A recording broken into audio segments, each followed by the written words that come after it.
am proud to be a Black woman. But sometimes I've wondered what it would be like to be a white woman. When I walk down the street, would you look at me differently? When I woke up in the morning, would I feel any different? My vision of racial equity is that I could walk into any doctor's office and be pretty certain that I would get the same quality of care as any white woman. That I could be pretty sure that my education from birth through my graduate studies was pretty equal to any white woman's. And that my salary and my income would be pretty comparable to any other white woman with my same background and experiences. Well, unfortunately, it's the year 2021, and my vision is not a reality. But I want you to think for a moment and imagine that it was the year 2050. Now, there is no particular significance to the year 2050, but just imagine that it is the year 2050. And we had achieved racial equity. What would that look like to you? And how would we have gotten there?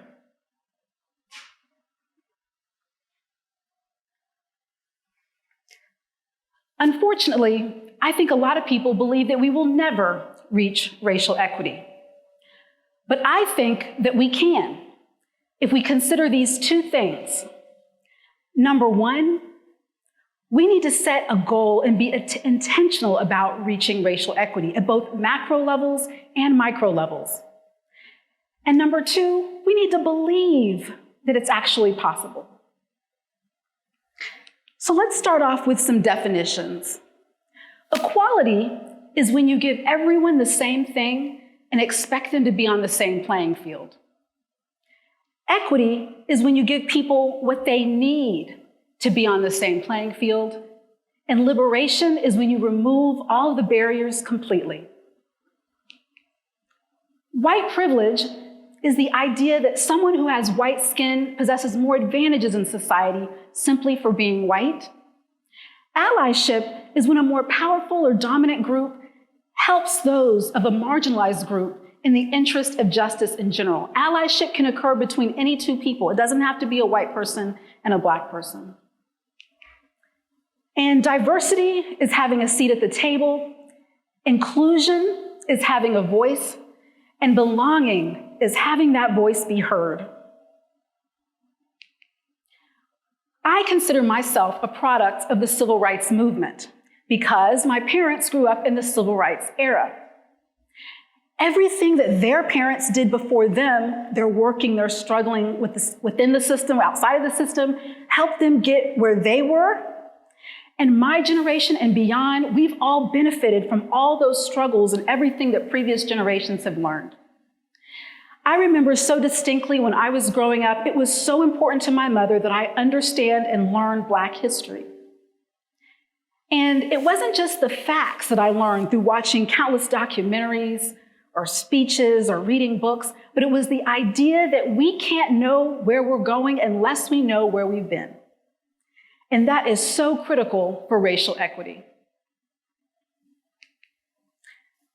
In 2000, I decided to join the Peace Corps. I went to Paraguay, South America.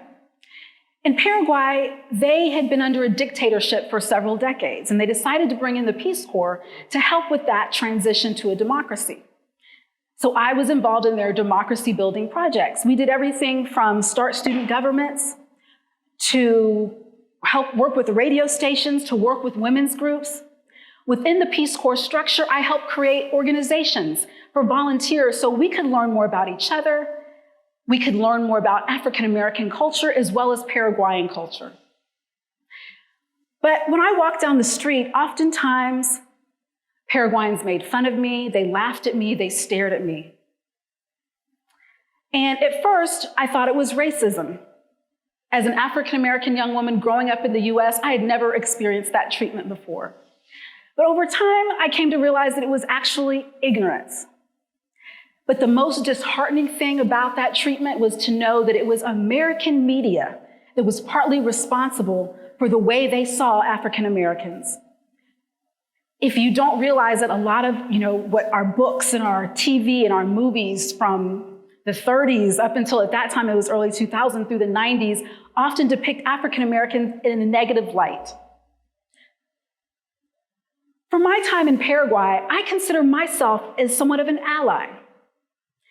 I had the privilege of being an American, but despite what I experienced on the street, I was able to help another culture in the interest of global equity. My fellow white Peace Corps volunteers, they stood up for me all of the time. And sometimes they stood up for me in places where I didn't even know they were standing up for me. That is true allyship. And the Peace Corps, with the work that we do, we are very intentional. Everyone has metrics that they need to achieve, and then the next volunteer comes in to help continue that progress, to make it sustainable. That's the intentionality.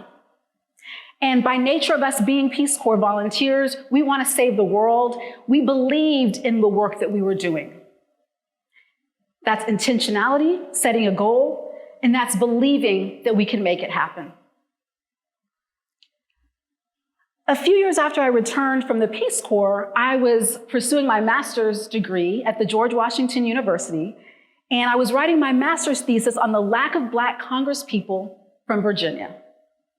My professor suggested that instead of making it a purely academic thesis, why not try to solve the problem? So I created Virginia Leadership Institute at the time. Today it's called Vote Lead Impact. And we have the specific goal of increasing the number of Black elected officials in Virginia by the year 2026. For the past 15 years, we have mentored, we have trained, we have given money, we have given awards, we have helped African American leaders network. The work that we do with VLI is our small way of contributing to the goal of overall racial equity in the political sphere for African Americans. Because we are giving, remember, equity is when you give people what they need. We are giving them, African American leaders, what they need to be successful in politics, not the same as everyone else, which would be equality. We are very intentional. We have a specific number we're trying to reach by 2026. We are not quite there yet, but we know we can get there. And then I am so thankful for all of the donors and coaches and board members who have worked with us these past 15 years because they believed in the mission. Being intentional and believing. A few years ago, I was having a conversation with my father, who is a retired Navy captain, about the relationship between Black and white women. Until this conversation, I'd really never verbalized the idea that sometimes that relationship has just been uncomfortable for me.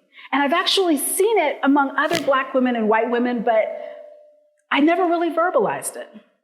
Now, to me, it was interesting because I've grown up in a military family. I've gone to predominantly white schools. My workplaces, I have a lot of white friends. So to actually think about where this was coming from was a little bit jolting.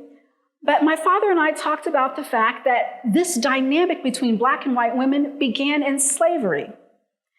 The structure, the family structure, the society that we were living in from slavery has stayed with us today. And if you think about it, that's pretty sad and it's scary, but it still exists. So I decided to pull together a group of focus groups between Black and white women to talk about how we could bridge this gap. We talked about everything from the impact of men on our relationships with each other. We talked about stereotypes that we had about the other one. We talked about the role that our families played in terms of how we viewed white women or Black women. And the topic that generated the most attention was hair. Hair has been divisive and uncomfortable because hair has been used often to devalue Black women. And during slavery, many of you know we had to cover it up. That's why you see pictures of scars, because it wasn't presentable to white people, because it was different. The women who showed up for those focus groups believed that their allyship could make a difference. They believed that the conversations that we had were one step towards racial equity. And we want to be intentional about that work as well. So another thing I notice is that a lot of times with our Black women's organizations and white women's organizations, we're doing the same work, but we're segregated. Now, while there is power in Black women's organizations, because for so long we could not be a part of white women's organizations, sometimes it might be more effective if we work together. So I personally think that it would be so powerful if we could bring together the leaders of Black women's organizations and white women's organizations to talk about this, or just do projects together, just do things that we know we're doing separately, just do them together. And then encourage the local chapters to do the same thing.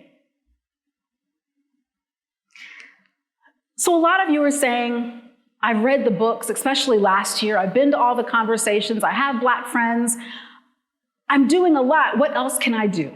Well, first of all, I think we need to spend more time congratulating each other on the progress we have made in this society on racial equity. No one can make us believe that we're going backwards because we've made some amazing progress. But in addition to the actions, you guessed it, I want you to set a goal. If you're mentoring someone in the interest of allyship, talk about where that mentorship is going. What actual goals are you trying to achieve? If you're writing your legislator, don't just check the box and send in a template of a letter about ending systemic racism. Follow up. If you're giving money to a racial justice cause, follow up, set a goal, make sure everyone is being intentional so we can all reach this goal together. But additionally, I need you to believe that we can do this.